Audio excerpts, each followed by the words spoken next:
يا ذاكر الأصحاب كن متأدبا واعرف عظيم منازل الأصحاب. هم صفوة رفعوا بصحبة أحمد وبذاك قد خصوا من الوهاب. يا ذاكر الأصحاب كن متأدبا واعرف عظيم منازل الأصحاب. هم صفوة رفعوا بصحبة أحمد وبذاك قد خصوا من الوهاب. هم ناصروا المختار في تبليغه فجزاهم الرحمن خير ثواب.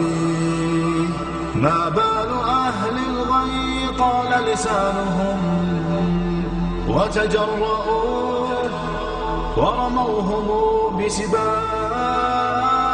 سبوا خيار الخلق من لهم العلا ولهم مقام في ذرى الأحساب. من قبل صرح أعوج عن حقده في سب شيخ متق أواب. يا ثاني الاثنين في الغار الذي شهدت له آيات خير كتاب.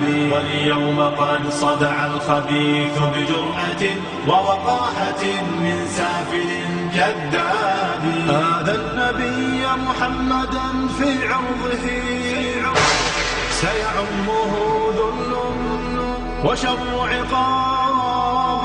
هذا النقية بنت خل المصطفى فليخسأن فسعيه كسراب.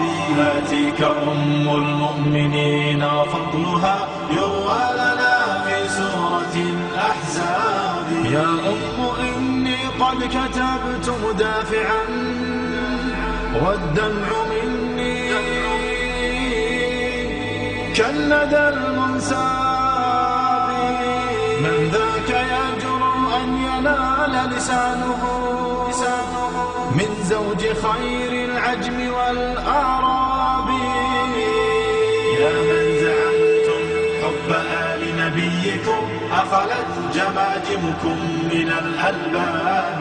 تمشون في درب الضلال معتب قد أخفيت عثراته بضباب. يا ذاكر الأصحاب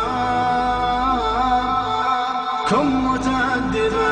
يا ذاكر الأصحاب كن متأدبا واعرف عظيم منازل الأصحاب.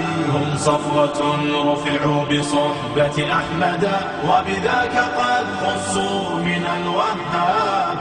يا ذاكر الأصحاب كن متأدبا واعرف عظيم منازل الأصحاب.